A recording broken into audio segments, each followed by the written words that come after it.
Hello everyone, this is a one-off podcast my friends and I made for the EGX event.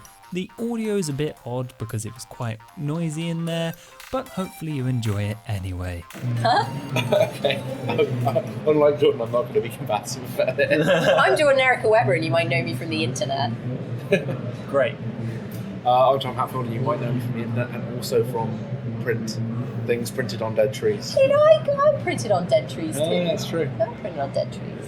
Which I'm still on. The dinosaurs, it's all about the video age. I'm going to steal your jobs. Hey, I do video. Yeah, but in 5 years' time, something else will steal your job. No! You're not going to be young forever. That's not true. I'm going to be youthful. In 5 years, there'll be some kind of startup only the good that die beams young. games directly into people's brains. That's fine. Beaming myself into people's brains is what I've always dreamed of. Hi, I'm Josh and I'm going to live forever on the internet. Keep talking about bananas then. Yeah, you just played the game with bananas. I did play a game with bananas. I like the gesture you're doing right now.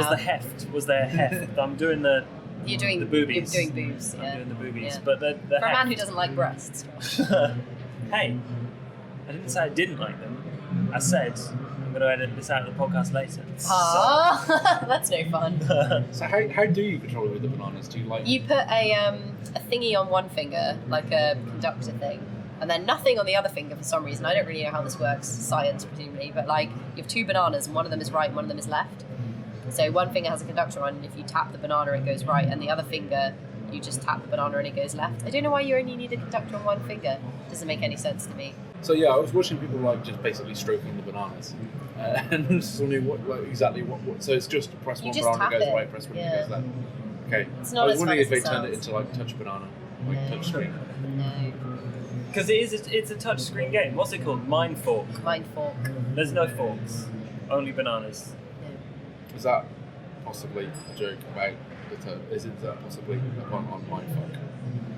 I don't know, because it's not really. It doesn't mess with your mind. It's not like an optical illusion. It kind of doesn't. But Change I eat shapes. bananas with forks. So maybe it's a reference. Maybe to it's that. just for you. Yeah.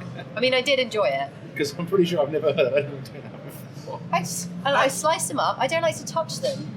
They're pretty gross. Bananas. That's what the peel's for. Yeah, I just don't That's like. why don't all like. the Christians are so excited about like bananas being able to prove that God exists or something. I don't know, but the peel's there for a reason. You don't have to then touch the banana. Right. Just go straight. You're worried straight it might in. look overly suggestive. Well, yeah, there's that too. I can't eat bananas in public. No one likes to. No. So I cut them up into slices and then I eat them with a fork. So maybe that's why the game is called Mind Fork. That's all I'm saying. Where's the mind come into it? Because do you mind? I'm trying to eat a banana here With the fork. with a fork. You touch it up first, get it all excited. Yeah. Yeah, so it's basically just, you have a little spaceship, which is a triangle. It's very minimalist. And you have to avoid obstacles The walls. by going left and right. Yeah, the It's walls. just It's basically kind of walls super that change. hexagon-esque, isn't it? I'm not. Kind of. It's kind of slower. It's slower. It's slower. It's different. But what you're avoiding is part of the world. It's not like things fly in. No, they just kind of morph. Yeah, the world shifts in shape and you have to make sure the spaceship doesn't crash into the walls by just going left and right. And it's kind of, the banana made it, I felt like there was a delay, so I died a lot. I think I would have been quite good at it if I wasn't playing with the banana, but then it probably would have been less fun. So, swings and roundabouts. Good point. So that was on the Indie Mega booth. Yes. What else did everyone manage to play? Germany or from the Indie Mega Booth? From the Indie Mega Are we Booth. going geographically? Is that how Yeah, it like in my head, I'm thinking Indie Mega booth because it's a big square and there's lots of stuff there, but We played the everyone's waiting always in game. the way. Yeah, Yeah, the waiting game. where you stand behind people playing games.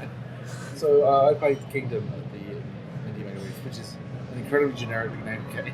Apparently Still- also already out. Yeah, you can. Oh, I don't know what this version is, but it's been out for a while now. Free version on the internet. So go play it because it's really good. It's like a 2D tower defense thingy. Yeah, you build up a little town and you're a queen on a horse riding back and forth. Oh, that sounds good. Only action appears to be to pick up or give away money. So you just like it's quite interesting because I had no idea what it was at first, so it felt a bit like Candy Box or Fruit Fractions or something like that. Where it's like, so okay, this is a game about this is a 2D game where I'm riding around on a horse and I'll probably fight some things. Oh, I'll pick up some money. Or I can use that to recruit some villagers, and now I'm building things, and actually now it's a strategy game. Oh wow, that's pretty cool. Capitalism strategy game. Aren't all strategy games capitalism? Probably. But Some more than others. yeah. I Literally. actually found that fascinating. I was talking to someone the other night about how like SimCity has a bunch of like implicit things in it that kind of reinforce American capitalism specifically. Yeah. Which I think we talked about before. But I yeah, thought it was kind of annoying how there are games there that are already out. Like, damn you. no, but it's game annoying devs, because stop releasing games. you're walking around like, oh, I should play as many of these games as I can to make sure I can play them while they're here. And then you end up sitting down for half an hour at something, and the dev goes, oh yeah, you can buy it, and you're like, oh. Well, it used to be my policy that I wouldn't play anything that was already out. Yeah. I wanted to try the new things, but given that I almost don't recognise everything here. It's like, I don't have time to play all the games that are already out, so I might as well just play whatever looks good. Oh, that's But you're true. right. If you came here like 3 or 4 years ago, that wasn't really the case. Nothing would be out, and you'd have to wait ages, and then you forgot what it all was. But I think That's what happened to a me. lot of it is in early access as well. So the idea of Oh, that's true. the idea of you release and you do the huge and you do like 99% of your sales then, and then it all tails off as kind of fading away from games generally, and it's so even if your game's been out for 6 months, you're still bringing it to shows, you're still trying to drum up interest in it. Well, Nintendo's doing a lot of bringing games that are already out to their shows. I think maybe they'd like people to buy a Nintendo Wii U, possibly. I don't have a Wii U, so maybe I should go to the Sun and play all the games. play that are all the already out games. on it. I wonder if it will actually convince anyone to get the console. Maybe Are they working on a new console, or is that just a rumor? I don't know. they're definitely working on the NX because they're keeping up appearances. We're like, oh, we're doing really badly, and then that's when they're always like, boom, Wii. Everywhere. Wii. Surprise Wii! Wii everywhere. It's been a while. Since I made a joke about the name of the Wii. Yeah, Well, I used to that's work nostalgic. I worked in game when the Wii came out, and people used to call it like the WII and the Y and stuff because they didn't want to call it the Nintendo Wii. Yeah. It's just every few months I'm just like, they really named a console after piss. That's a real thing that happened, and we just accept that now. It's, yeah, I guess everyone gets used to it, but I'm expecting kind of like a leafleting campaign by Miyamoto anytime soon. It's just like sending out things. Please buy a Wii U. It's not the same, honest. It's got a big controller. Look, you can make Mario games. So I saw someone tweeting earlier saying they got got hold of a leaked developer machine for the NX, and then it was a picture of them with 3 Wii stacked on top of each other. Oh dear. That's I like probably my the Wii cheapest. U. You like my Wii U? I do. I like to play with your woolly balls. Yes, I do like to play Yoshi's Woolly World. You just can't say it without saying Willy, can't you? Willy. Everyone's Willy. fiddling with your willy world. Yoshi's Woolly World. with big balls. Got big balls. They are. They're huge. Yeah, and they bounce along behind you. They drag along Is- the ground. So, is this like? I feel like yarn and woolly things is like the new big craze or something, because I've seen so many Yeah. like woolly platformers now since. Oh, there's It was Yarny Kirby as that did it well, but first, the wasn't cute it? little guy who was so Yarny's the shaky. name of the character. The game is called Unravel. Or Unraveled. Unraveled. Well, One of those. Okay. The Yeah. Yarny's the name of the little It was character. Kirby who did it first, wasn't it? Yeah, Kirby's Epic Yarn. That's it. Oh yeah. Good pun. I came Yeah. after. For some reason, I was just reminded of that because of Yoshi's Woolly World. Woolly World. That came after Kirby's Magic Paintbrush, which for some reason I always kept saying is Kirby's massive paintbrush. Yeah. Anyway, What none of those would games are here. No. Who's actually been into the Nintendo booth? People have been winning things like Wii U's. They have to give them away now. There's Super I Mario think so. Maker is giving away plushies. Oh, that's cool. I want one. Can we go get one? What now? We can take this podcast. Traveling podcast. If they're I feel giving like away you may- amiibos, then we might have to. There's a market there. I feel like Yeah, amiibos are like it's hitting like Star Citizen levels now. There's an amiibo economy out there. It is kind of ridiculous. I've got a little Yarn Yoshi amiibo. It's pretty cute. Yeah. It's really. It's pink though, because I'm a girl. Nintendo sent me a pink one. Girls like Yoshi's pink. green though. Huh? But Yoshi's green. No, the boys got blue ones and the girls got pink ones. They can very evenly divide between the two. And then they keep all the green ones, which are the good ones, for themselves. Yeah. And Nintendo are really greedy with all their amiibo and stuff. They just... I have been tempted to go to the Nintendo area for a while, not because to see anything, because they've got beanbags. I just want But there's also children. Yeah. Are there any beanbag areas in the over 18 bit? Everyone's really tired, I think. Most people have gone home. All of our I feel a friends little are... bit worried about the adult beanbags, to be honest. Yeah, that's a good point. No, you're right. Everyone's gone home, and nobody came to EGX because it's in Birmingham. Hardly anyone we know turned up. Birmingham's good though. Yeah, I know we like Birmingham because we're from here. It's Yeah, it was really. This is the first game event I've been to in a long time, where there's a bunch of people who I see at all of them, like Rami, for example, who just didn't make it. It is really There's strange. another event going on in the US as well. Same time. TwitchCon. There was TwitchCon, but there's also Fantastic Arcade. A lot of Oh, people like yeah. that as well. Oh yeah. So it might just be a bit of unfortunate double booking. Yeah, I think that Birmingham does have a lot to do with it because people who live in London are inherently lazy, can't be bothered to leave. It's true. Once you come here, never It's leave. interesting, I guess, because more people make a trip for Res down here because Res is like the indie branded festival. Yeah. Whereas I guess they went to AGS because it's like, well, it's not entirely for us, but it is nearby. So hopefully you'll see a bunch of people at Res March. It's back in Tobacco Dock, isn't it? Yes, which is nice. It's a place that has natural light. It's really Natural nice. light, there's places for all the farts to go. There's holes in the ceiling, so, I mean, it won't smell as much. The BO, there's much more space between people. Yeah, it's good. I like it.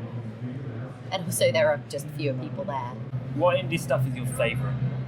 My favourite indie stuff. Stuff, yeah. It could be, like, literally any stuff. So, like, if there's a hot indie you saw, you know, you're into the indies. like me, I'm really into the indies. There was a really sexy puppet I saw. I'm not kidding. I was playing with the puppets with my friend Tom, not you Tom, another Tom. I realised I do that a lot. Like, it wasn't you, don't worry. As if you didn't know otherwise. Well, if people are listening, they might have that.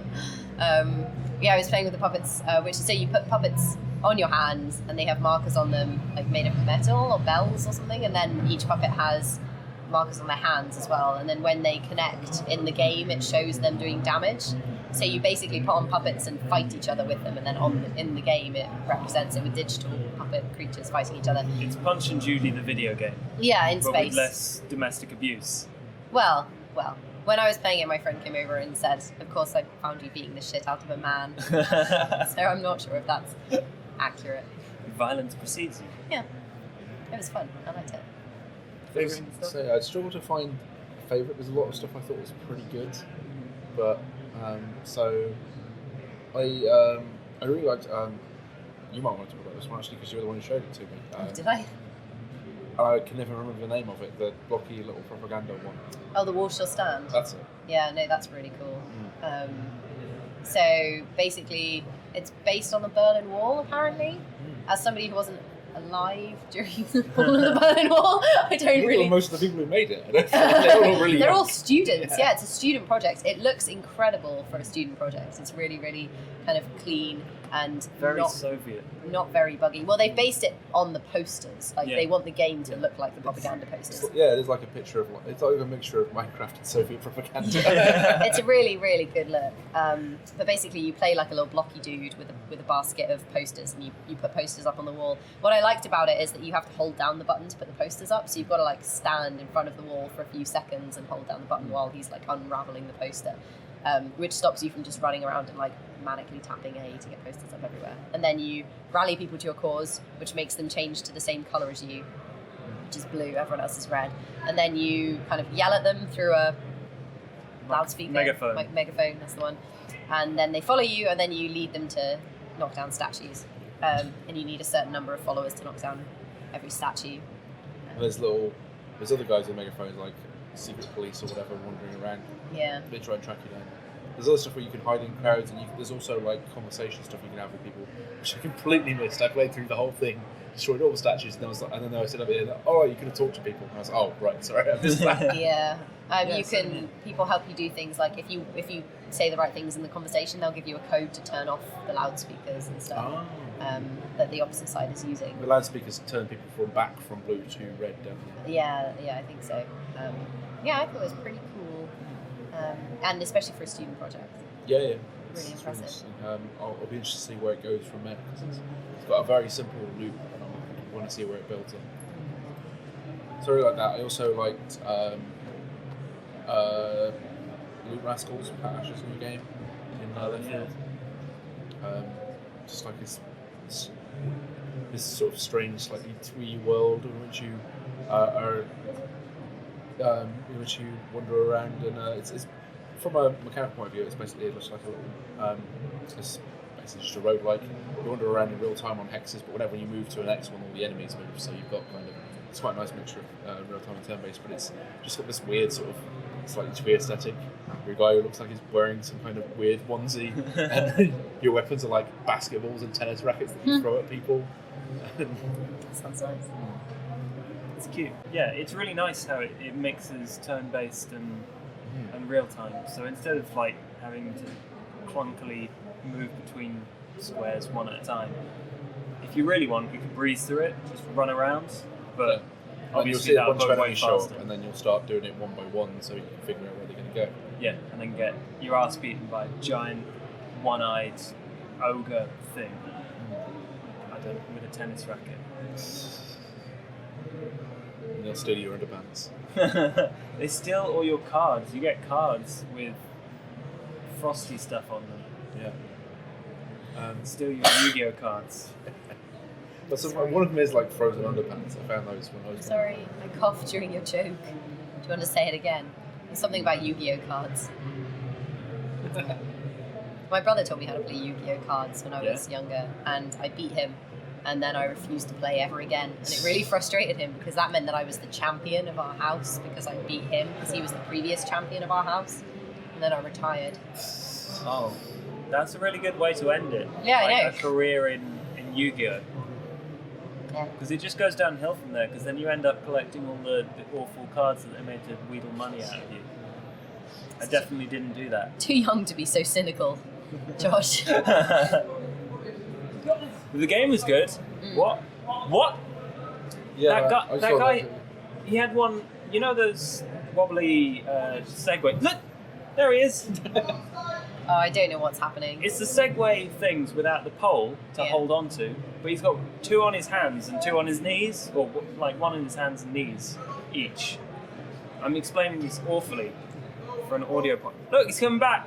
It's the fact that he lights up as well that makes Hi. it extra ridiculous. Man, that's amazing. It's like a dog. These people are in the press room. For the benefit of the listeners, these people are representing Video Games Press. Most professionals Games Media Award nomination. Oh no, don't. So yeah, I really enjoyed that. Similarly, I also quite enjoyed Masquerade, which is also a turn-based / real-time game, or real-time with pause. Is that called Masquerada? I think it's pronounced Masquerada, yeah. Oh, okay. You're right. Mascarpone. It's yummy. But yeah, it's just kind of fantasy RPG set in a. The thing that really interests me about it is it's like a non-standard fantasy world. It's not like your traditional medieval elves and stuff. It's set in something sort of based on Renaissance Italy, where a culture that's obsessed with masks, and I think different masks give you like different elemental powers and things. It's pretty cool. So it's a really interesting setting, and in terms of how it plays, it reminded me a lot of a sort of real-time version of the Banner Saga or something like that, where you've got like I'm a big fan of things that in RPGs that give you like a little pattern to your attack, like one of my favourite things in this one was this one guy has a thing where he just dashes in a straight line, so it's sort of like carefully line him up so he hits like 5 guys in a row. Oh yeah, he does like dance moves. He vogues. Yeah. And there's a trail behind It him. is fabulous. He's got a fencing sword, or she. I can't remember who it was. I think the female character is the sort of tanky one with the giant 2-handed sword. Jordan's gone to sleep. We're so boring. I'm sleepy. Keep talking. Video games make So- us sleepy. I've been here since Thursday. Very tired. That was one of Yizbid's, I don't know how you say it, games. Is Brit. Yeah, which I think- Castle works for. I also played Y2K, I think it is, their other game, which is weird. Yeah, it's good. Good weird or bad weird? I don't know.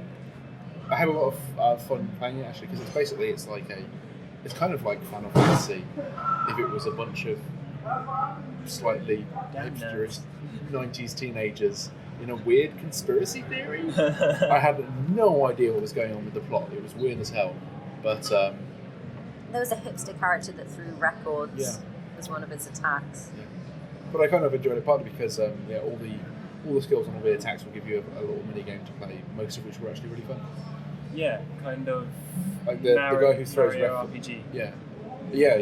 So the guy who throws records has this thing where he gets a little turntable that goes around. And you have to hit the A button in specific areas, and if you don't miss, you can build up more and more in combat. So it's nice. I like it when things do that as opposed to just the press button get attack. It feels a little bit more engaged.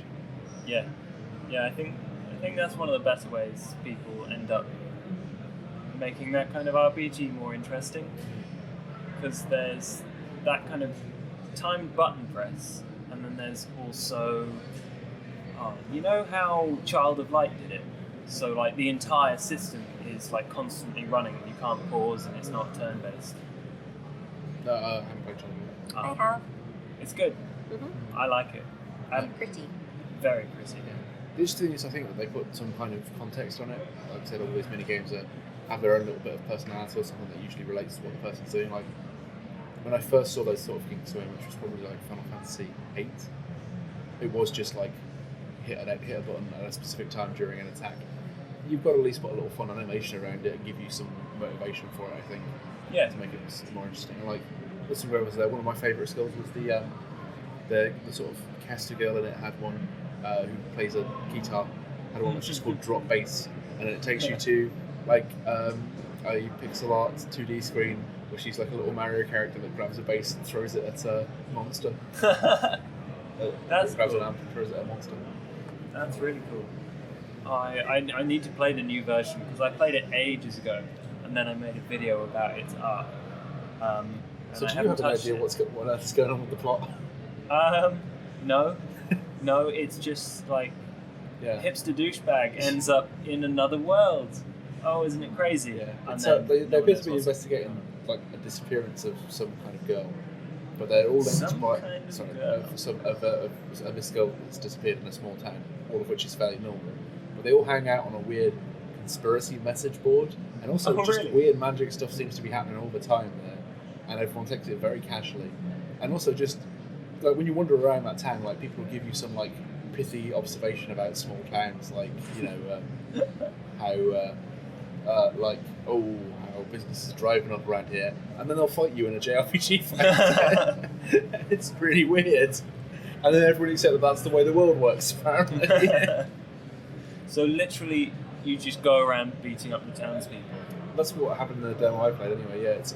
Okay. Some of them would at least put some kind of, they usually put at least some kind of context on it, but not in a very, in a weird way, like, because you have to talk to all these townspeople to figure out where you're supposed to go, really. Right. And so, yeah, one of them was, like, I go to talk to the woman outside the 7-Eleven. She's like, I've just had such a terrible shift. I'm so angry, I just want to fight someone. So we had a fight.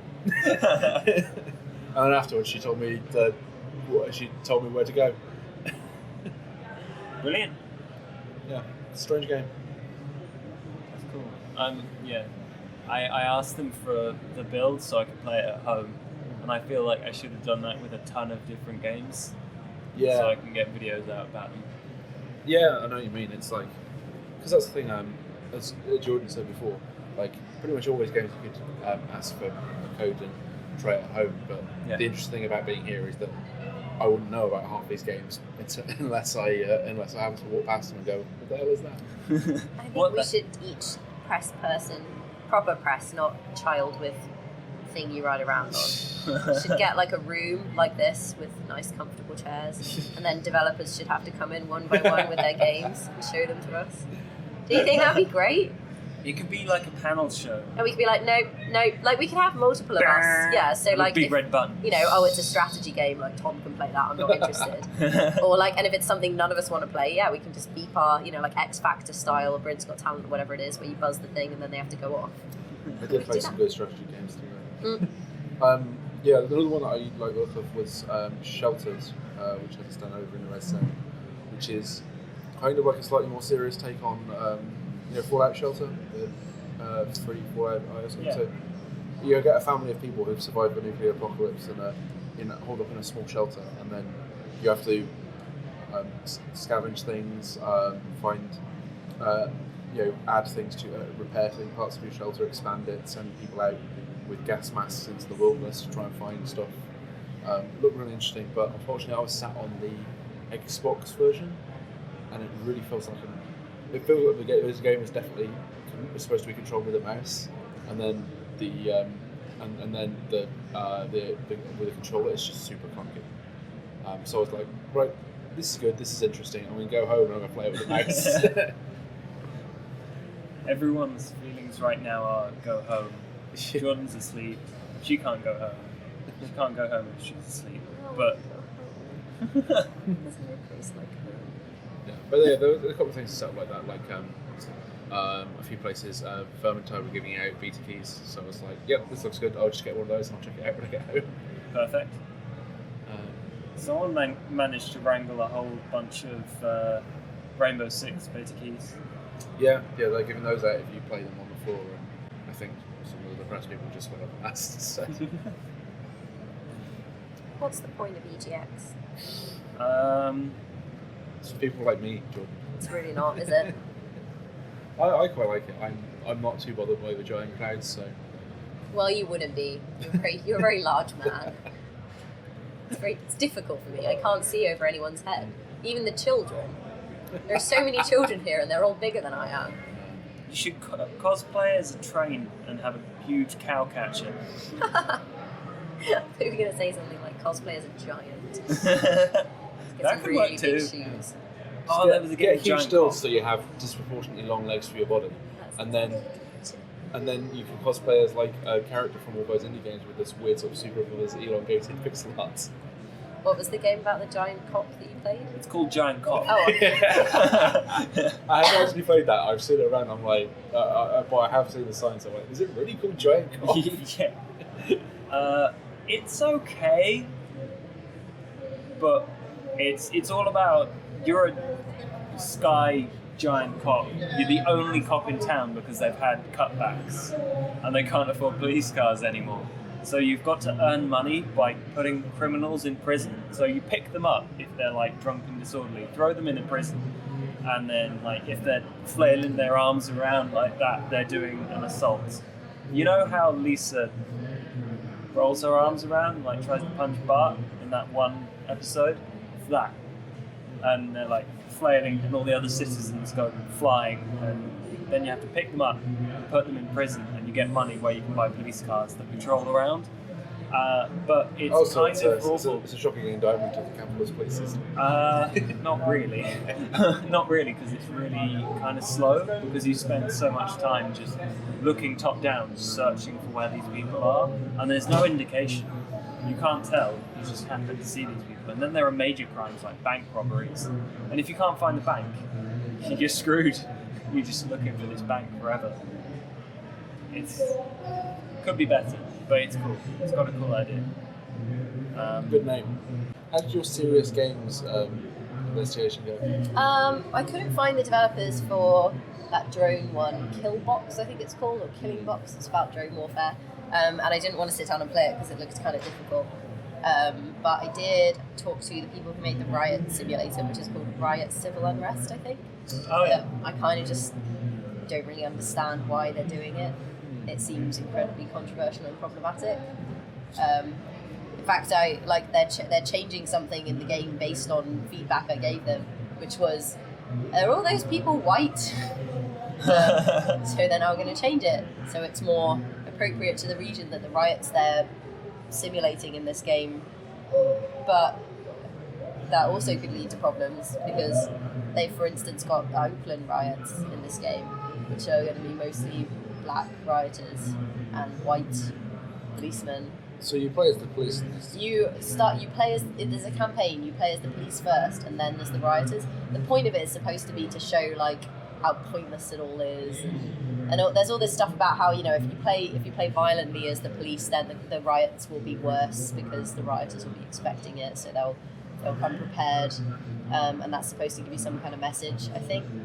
But I'm not sure it'll properly convey it, or if it'll just get lost in the fact that this is it's just a violent strategy game, basically, with units and stuff like that. And they're doing a level editor so that people can make their own riots against backdrops that they choose to upload to the game, which seems... That's not gonna end well. No, they're worried about people being political, which seems silly because their game is incredibly political. The political game is Yeah. going to end up with incredibly rude political things. So it's going to be on one side, David Cameron, Oh god. and the other side, Some pigs. some pigs, who would obviously be the police because of the shorthand. I don't know if you've heard it. People call police pigs. Yeah, I do that all the time. Because, I don't know, they snort. I don't know why it is, actually. Really?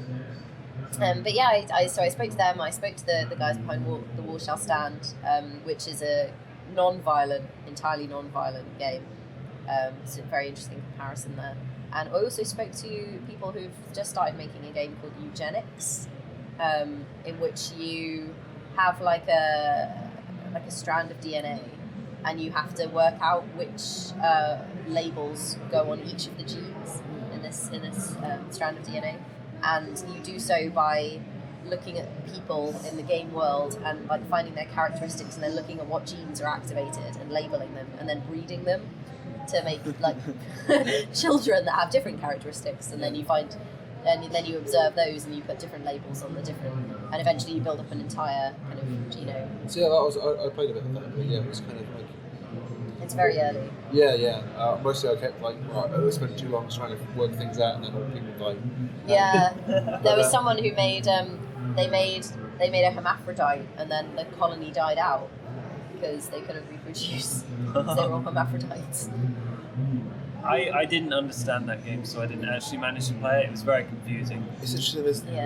There's two different directions to it as well. So there's the one bit where you're trying to decipher the genome, and that seems like the point of it. But the way it presents itself is you're trying to construct good people with good traits, but there isn't actually any kind of like reward for that. Yeah, so that's because when you breed the people and you create a new character, you choose which genes to activate, and you do that so that you can see what those genes do, like what characteristics they produce, so that you can then label them. But it is called eugenics, which gives the suggestion that you're actually trying to make a certain kind of person. I guess you're trying to avoid things like making them all hermaphrodites, for instance. But maybe they'll have more, because they've got there's some kind stuff in of... there, like one of them, for example, is long-lived, and it's clearly that's beneficial Yeah. to carry on. Yeah. There's some interesting stuff in there, like I said, because there's a bunch of things in there. Like for example, like it's all randomly jumbled, so male and female isn't an opposite pair. Yeah. Because most of these things will have two modes. You can switch them off, well, three modes. You can have them just off, so that neither of the things happen when you put them into pink or purple, which will be like two sides of the same gene. But male and female aren't opposite paired, so you can switch on both or off both. Yeah. Although the randomness of it can occasionally result in worrying things like where the opposite of woman is clever. Yeah. Yeah, Because I it's saw. random.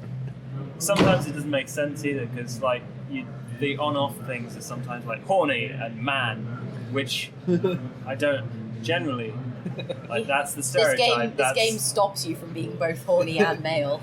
Yeah, how's that going to work if you need to reproduce, right? They've got things like they've got capitalist and like. Yeah. So yeah, I was trying to figure out how you decipher some of that. So some of it will just give you a description. Like I figured out that this person had the helpful gene because it said they were kind of small animals. Is some of the rest of it like how you act? So I think eventually they want most of it to be in behaviour as opposed to written descriptions, but So it's very early. I think narcissism was like on there, and there's a mirror in their little like room. So if they kept staring in the mirror, you could figure out that they were narcissistic. It's clever. But yeah, I think you're right. I think that's probably where they wanted to go, but it's not really there yet. So a lot of it is just like written down. So I think it'll be pretty cool when it's finished.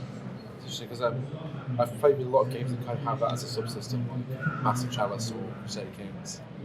So it's interesting trying to take that and make it the whole system. But like I said, I think maybe you also have to put in something that rewards people for creating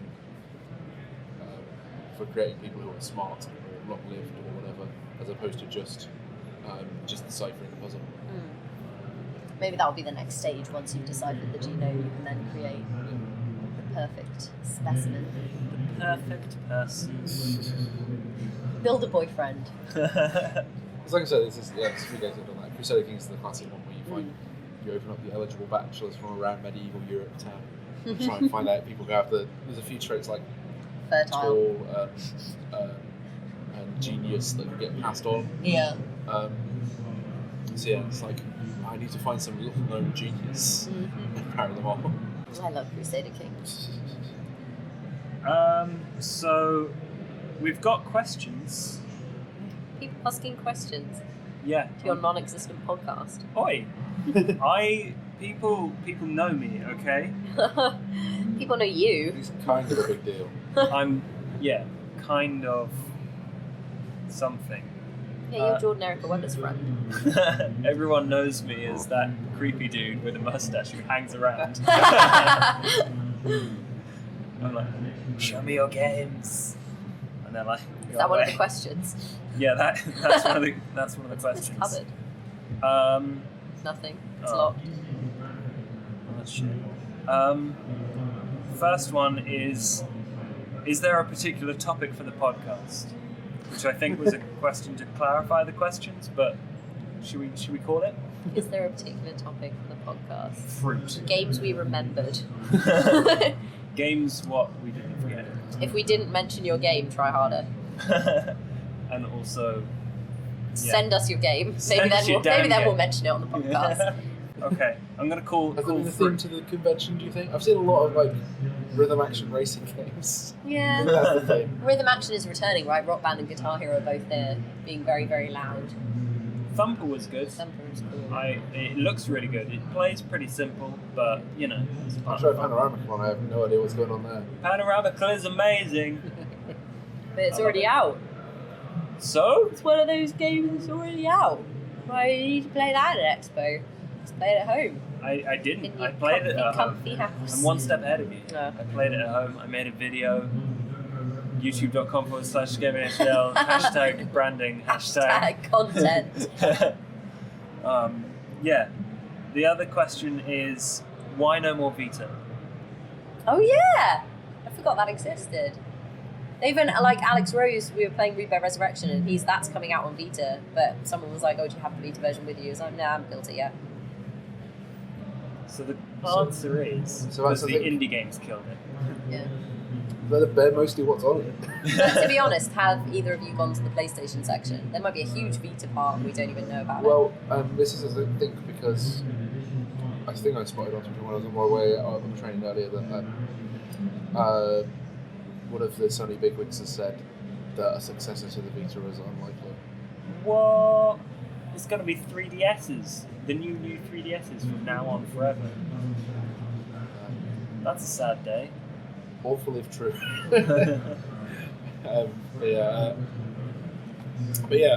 It's interesting actually, because I said there's been a lot of indie games on it for quite a while. Like the thing you played on Vita was PC games from 2 or 3 years ago, which is fine because they were well unportable. Yeah, my PC is not very portable. Yeah. It's a beast. I'm sure there will be think pieces about how smartphones are killing off mobile gaming in general. Okay. Also There will our be think brains. pieces. Millennials, smartphones are killing millennials. Oh, okay. I think that's it. Is that your ending? That's Gonna go to completely anticlimactic. Thank you everyone for listening, and I guess we're not doing one of these again. This is like a one-off. Yeah, you'll never hear from us again. But if you want to listen to our podcast, it's Oh, yeah. not a game podcast, and we haven't updated it in a long time.